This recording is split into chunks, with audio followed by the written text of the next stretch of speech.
राजधानी हिलोहिनी, जाए के मुंबई में बिजली गिरोहिनी। ओ हीरो कहा बोला दिल्ली के हम राजधानी हिलोहिनी, जाए के मुंबई में बिजली गिरोहिनी।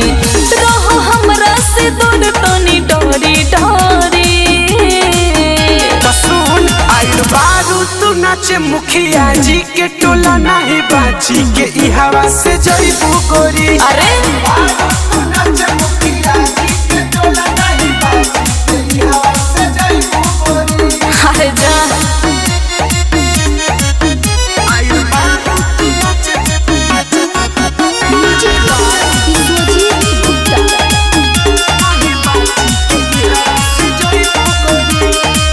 पाटना में घटना कोई नहीं, कोमला जगाई झारखंड में झगड़ा लगोइनी, कजरा लगाई के।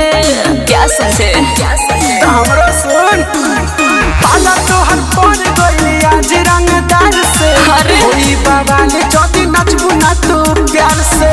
काहे घूरी घूरी तक तर हमरा ओरी। दिक्कत होता का आइल बारू तू नाचे मुखिया जी के टोला नहीं बाची के ई हवा से जईबू गोरी। आइल बारू तू नाचे मुखिया जी के टोला नहीं बाची के ई हवा से जईबू गोरी। अरे ऐसे मत बोलो। आइल बारू तू नाचे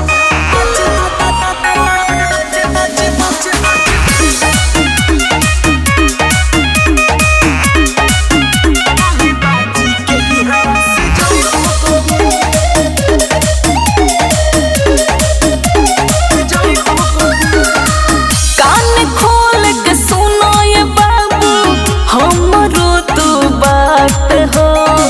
झूठो के अपन करेला बड़ाई, कुछ के बनावत हो।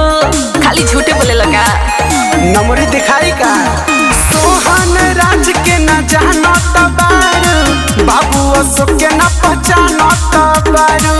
नहीं करो तू बात हमसे बड़ी बड़ी, ढेर बड़ाई मत करो। आइल बारू तू नाचे मुखिया जी के टोला नहीं बाची के ई हवा से जईबू गोरी। अरे बारू तू नाचे मुखिया जी के टोला नहीं बाची के ई हवा से जईबू गोरी। अरे जा बड़ी देखनी तोहरा जैसा। हाँ तो आज सीखिए जईबू।